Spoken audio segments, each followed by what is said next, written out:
সুন্দরী পালে গো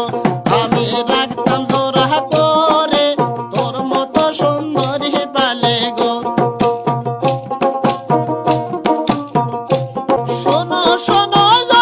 নাগর বলি যে তোমারে কোথায় তোমার বাড়ি নাগর গো নাগর কি নাম তোমার সত্য করে বলো নাগর গো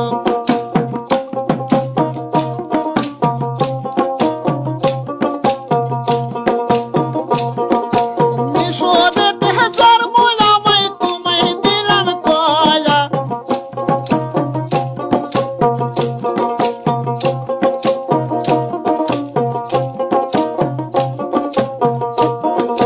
হীরানগর বাড়ি আমার কাদের বাসার ছেলে পিতা মাতা নাম রেখেছে গো তাকে হাসিম বলি